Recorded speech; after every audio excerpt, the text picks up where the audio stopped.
Hello दोस्तों, take with धनी में आपका स्वागत है। तो आज हम लोग पढ़ने वाले हैं आईटी टूल्स चैप्टर 1 के पार्ट 1 में हमने वन लाइनर क्वेश्चन को कुछ सॉल्व किया था। उसके बाद उसके 30 एमसीक्यू को सॉल्व किया था। तो इस पार्ट 2 में लगभग हम 50 क्वेश्चन को डिस्कस करने वाले हैं। तो चलिए स्टार्ट करते हैं। ओके, तो पहला क्वेश्चन क्या है? कंप्यूटर में डेटा को अर्थपूर्ण सूचना में बदलने की प्रक्रिया क्या कहलाती है? ओके, तो इसका पहला रहेगा स्टोरेज,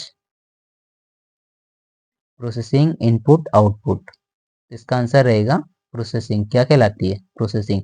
जो हमारा रॉ डेटा रहता है उसको मीनिंगफुल बनाने के लिए क्या यूज किया जाता है? प्रोसेसिंग। ओके, सपोज डेट अगर हमने लिखा 5, क्या लिखा? 5, 6 या 7, तो ये क्या है? रॉ डेटा है।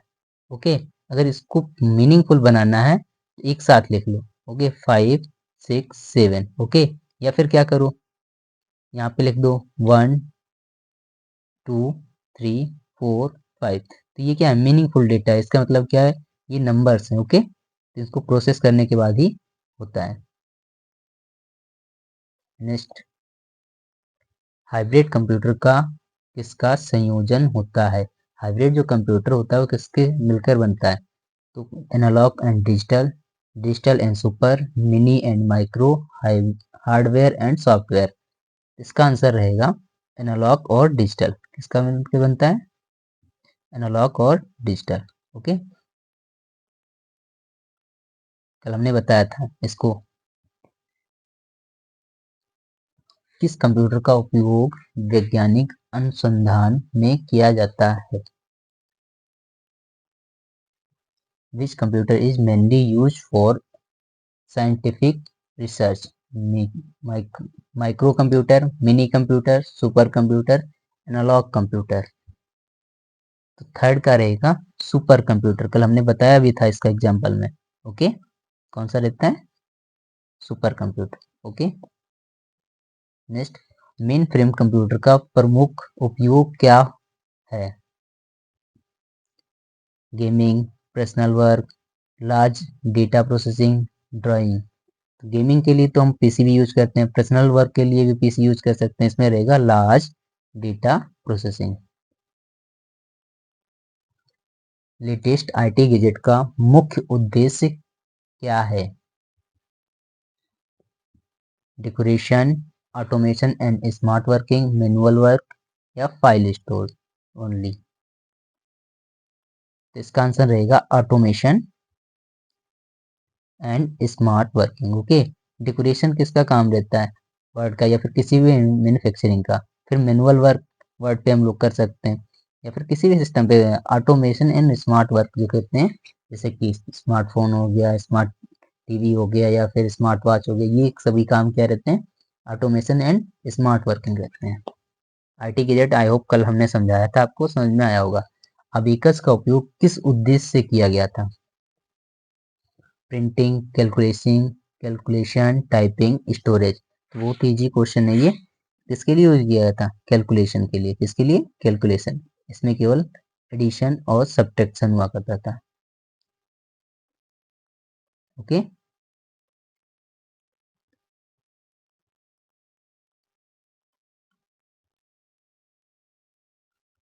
दो काम हुआ करते थे, एडिशन और सब्ट्रैक्शन अबेकस में। Next question, punch card system का विकास किस देश में हुआ था? बहुत ही इंपॉर्टेंट क्वेश्चन है ये। India, Germany, USA, Japan. तो इसका आंसर रहेगा यूएसए में। कहाँ हुआ था? यूएसए में। नेक्स्ट, हरमन होल्डेक का संबंध किससे है? इनियाक से, पंचकार्ड से, अबेकस से या माइक्रो प्रोसेसर से? इनियाक क्या था? पहला इलेक्ट्रॉनिक कंप्यूटर था। पंचकार्ड ही था जो डेटा स्टोरेज के लिए बनाया गया था हरमन होल्डेक के द्वारा। अबेकस ये पहला कैलकुलेशन कंप्यूटर था। ये फिर माइक्रो प्रोसेसर। ये तो जनरेशन ऑफ कंप्यूटर में 4 जनरेशन में यूज किया जाता है। आईबीएम का पूरा नाम क्या है? कल हमने बताया भी था इसका क्या नाम था? International business machine. International business machine. Okay,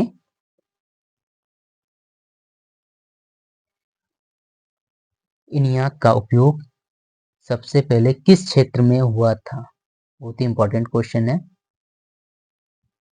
education में, मेडिकल में, मिलिट्री में, बैंकिंग में। इसका यूज हुआ था मिलिट्री में सबसे पहले। किसमें हुआ था? मिलिट्री में।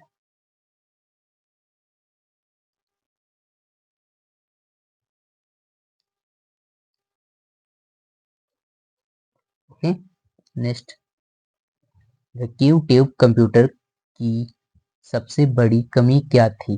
वैक्यूम ट्यूब जो था थर्ड जनरेशन में फर्स्ट जनरेशन में यूज हुआ था। इसकी सबसे बड़ी कमी क्या थी? लो speed, high electricity, consumption, small size या लो कॉस्ट। तो इसका सबसे बड़ी कमी थी हाई इलेक्ट्रिसिटी, कंजम्पशन। ओके, क्या कहता है? बिजली की खपत बहुत ज्यादा करता था। ट्रांजिस्टर आधारित कंप्यूटर किस पीढ़ी से संबंधित है? बहुत ही इजी क्वेश्चन है, इसको कल हमने बताया भी था। ये सेकेंड जनरेशन में यूज हुआ था। किस जनरेशन में यूज हुआ था? सेकेंड जनरेशन में। नेक्स्ट, आईसी इंटीग्रेटेड सर्किट ने किस समस्या को कम किया था? Speed, size and heat, accuracy, memory. तो इसने क्या किया था? साइज और हीट को कम किया था। इंटीग्रेटेड सर्किट एक छोटा सा चिप टाइप में आता है जिसमें क्या करते हैं? डेटा को स्टोर करते थे। किसकी जगह पे आया था? माइक्रो कंट्रोलर की जगह पे। ओके, सॉरी, ट्रांजिस्टर की जगह पे। किसकी जगह पे आया था? ट्रांजिस्टर की जगह पे यूज किया गया था थर्ड जनरेशन में। माइक्रो प्रोसेसर का आविष्कार किस पीढ़ी की पहचान है? किस पीढ़ी की पहचान है? ये फोर्थ जनरेशन में यूज किया गया था। किस जनरेशन में? फोर्थ। ओके, आर्टिफिशियल इंटेलिजेंस किस पीढ़ी का मुख्य आधार है? Third, fourth, fifth, second. ये फिफ्थ जनरेशन का है। ओके, एआई किसमें यूज हो रहा है? फिफ्थ जनरेशन में। नेक्स्ट, हार्डवेयर और सॉफ्टवेयर का संबंध क्या है? Independent, both dependent on each other, hardware control software, software replace hardware. तो इसका आंसर रहेगा both dependent on each other, एक दूसरे पे डिपेंड रहते हैं। ओके,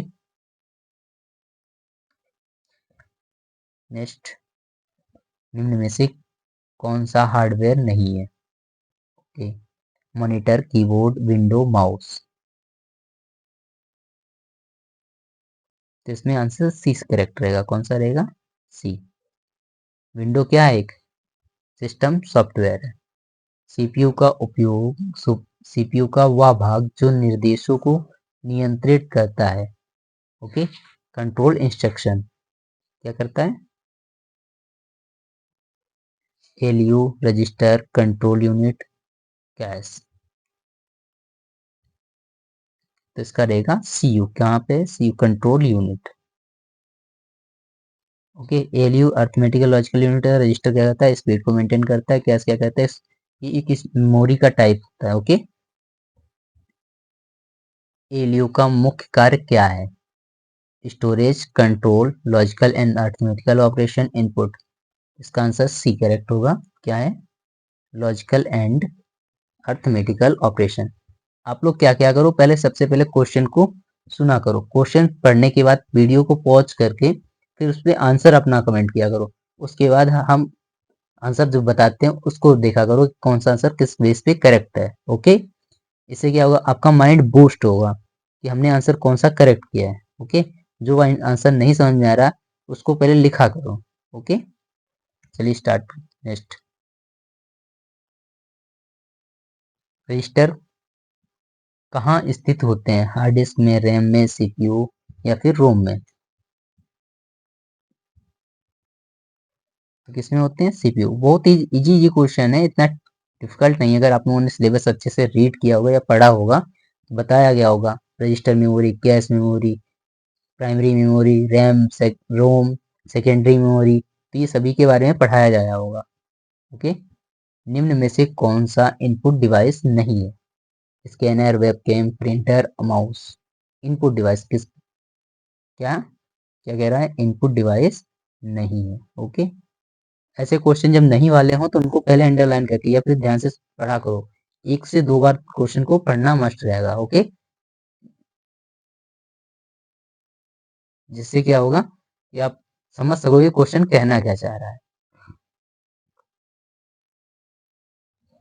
तो क्या है? Scanner, webcam, printer, mouse.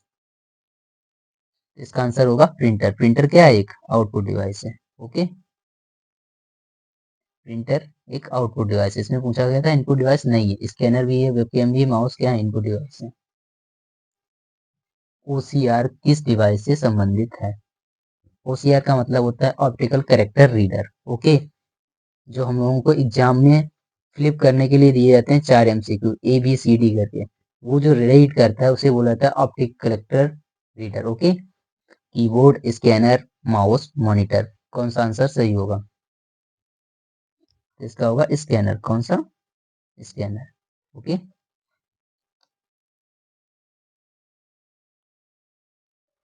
Plotter किस प्रकार का डिवाइस है? Input device, process device, output device, storage device. तो प्लॉटर, पहली बात तो समझ लो प्लॉटर होता क्या है।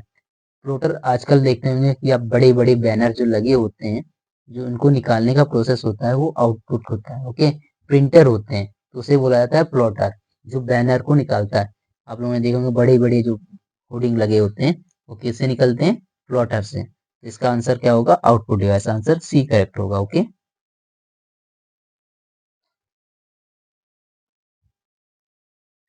सॉफ्ट कॉपी किससे संबंधित है?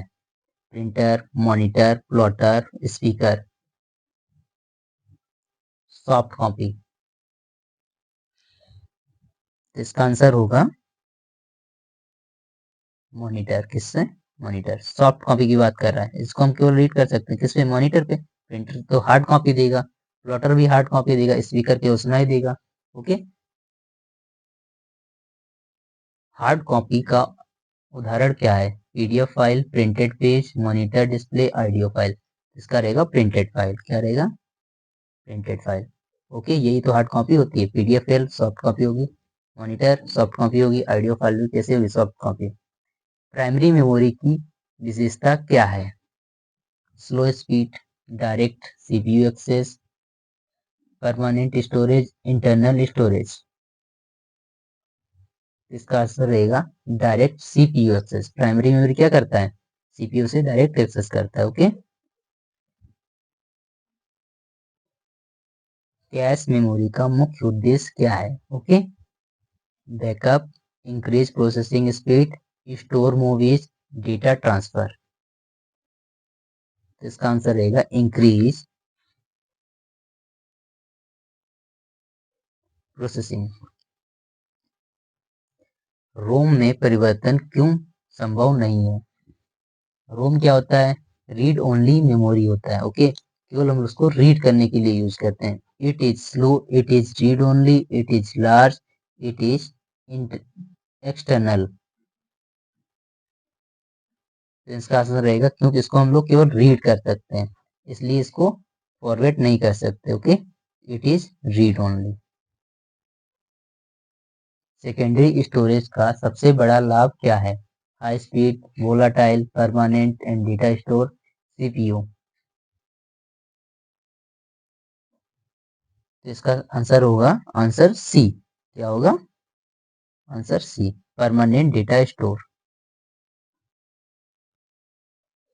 ओके, हाई स्पीड जो कि रैम देती है। वोलाटाइल कल हमने बताया था, वोलाटाइल और नॉन वोलाटाइल में डिफरेंस। वोलाटाइल क्या होता है? जिसमें डेटा लाइट चले जाने के बाद भी स्टोर रहे। ओके, नॉन वोलाटाइल में क्या होता है? जिसमें डेटा तुरंत इरेज हो जाता है। निम्न में से कौन सा सेकेंडरी मेमोरी नहीं है? Hard disk, DVD, pen drive, RAM. Secondary memory, hard disk, DVD, pen drive, ये सभी क्या है? सेकेंडरी मेमोरी के टाइप है, जिनको हम लोग कहीं भी एक स्थान से दूसरे तक प्लेस कर सकते हैं। बट रैम क्या है? Primary memory. क्या है ये? Primary memory. और कैसी होती है? वोलाटाइल मेमोरी होती है, जिसमें लाइट जाने के बाद तुरंत डेटा एक्सेस नहीं रहता है। ओके, वो रेज हो जाता है। एप्लीकेशन सॉफ्टवेयर किसके लिए बनाया जाता है? Hardware controller, user specific task, memory management, voting. 31st का आंसर होगा बी। क्या होगा? B, user specific task.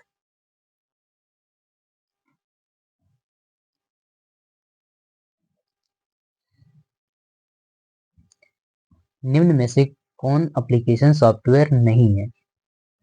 कल हमने बताए थे सॉफ्टवेयर हमारे दो टाइप के होते हैं, एक सिस्टम सॉफ्टवेयर, एक application software. Which is not application software? Okay, MS Word, MS Excel, window, Photoshop. इसमें रहेगा विंडो। कौन सा? विंडो। विंडो कैसा है? सिस्टम सॉफ्टवेयर है। ऑपरेटिंग सिस्टम किस श्रेणी में आता है? एप्लीकेशन सॉफ्टवेयर, यूटिलिटी सॉफ्टवेयर, या फिर system software, last firmware. Firmware. इसका आंसर रहेगा सिस्टम सॉफ्टवेयर। कैसा होता है ये? System software.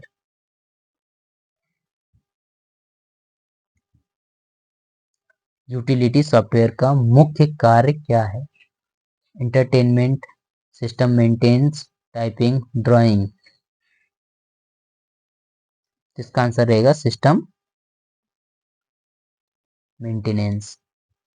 एंटीवायरस किस प्रकार का सॉफ्टवेयर है? Application software, system software, utility software, programming software. कल अगर हम सॉफ्टवेयर समझे थे, उनको अगर आपने अच्छे से समझा होगा तो इसका आंसर आप बारीकी से आप दे सकते हैं। इसका आंसर रहेगा यूटिलिटी सॉफ्टवेयर। कैसा रहता है ये? यूटिलिटी सॉफ्टवेयर, जो क्या करता है, एप्लीकेशन सॉफ्टवेयर और सिस्टम सॉफ्टवेयर के बीच का मीडिएशन का काम करता है। ओके। ओपन सोर्स सॉफ्टवेयर की विशेषता क्या है? Paid license, close source code, free source code, limited access. हमने बताया था ओपन सोर्स और प्रोप्राइटरी सोर्स कोड में क्या डिफरेंस रहता है। Open source free of cost मिल जाते हैं, बट हमें जो पेड कोर्स डाल रहते हैं वो कैसे रहते हैं? पेड लाइसेंस से उनका क्या कहता है, कुछ ना कुछ पे करना पड़ता है। ओके, तो वो हमें ओपन सोर्स नहीं मिलते हैं, वो प्रोप्राइटरी होते हैं। इसका रहेगा ओपन सोर्स कोड। क्या रहेगा? Open source code. और ये भी बताया था हमने कि सोर्स कोड क्या होता है। सोर्स कोड होता है जैसे कि उसका जिस लैंग्वेज में सिस्टम को डेवलप किया गया है, सॉफ्टवेयर को डेवलप किया गया है, वो रहता है उसका सोर्स कोड। ओके, जिस लैंग्वेज में, जैसे कि सी, पाइथन, C++, ये सभी लैंग्वेज में। ओके। लिनक्स किस प्रकार का सॉफ्टवेयर है? Proprietary software, open source software, utility software, application software. तो ये आंसर रहेगा इसका बी, ओपन सोर्स सॉफ्टवेयर। कैसा है ये? Open source software. और ये कैसा है? सिस्टम सॉफ्टवेयर की कैटेगरी में आता है। ओके। प्रोप्राइटरी सॉफ्टवेयर का उदाहरण कौन सा है? Linux, Ubuntu, window, Android. इसका आंसर रहेगा विंडो। प्रोप्राइटरी कैसा कौन सा है? विंडो। ओके, लिनक्स, उबंटू और एंड्रॉयड क्या है? ये सभी फ्री ऑफ कॉस्ट मिल जाते हैं। ये सिस्टम सॉफ्टवेयर है। लिनक्स ये भी सिस्टम सॉफ्टवेयर है। एंड्रॉयड क्या है? मोबाइल फोन एप्लीकेशन सॉफ्टवेयर है। प्रोप्राइटरी सॉफ्टवेयर में सोर्स कोड क्यों नहीं दिया जाता है? For free use, for security and ownership, for modification, for learning. क्यों नहीं दिया जाता है?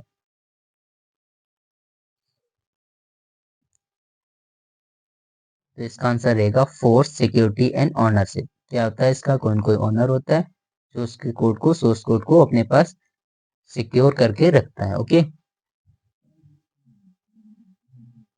ओपन सोर्स सॉफ्टवेयर का एक लाभ क्या है? High cost,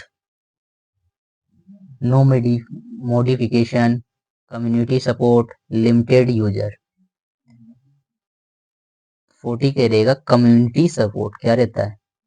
community support. Okay, इस कम्युनिटी द्वारा बनाया जाता है, वो क्या करता है? सपोर्ट भी करता है। ओके।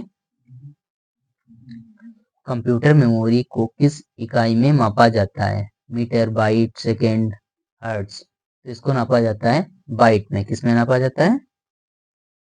बाइट में। ओके।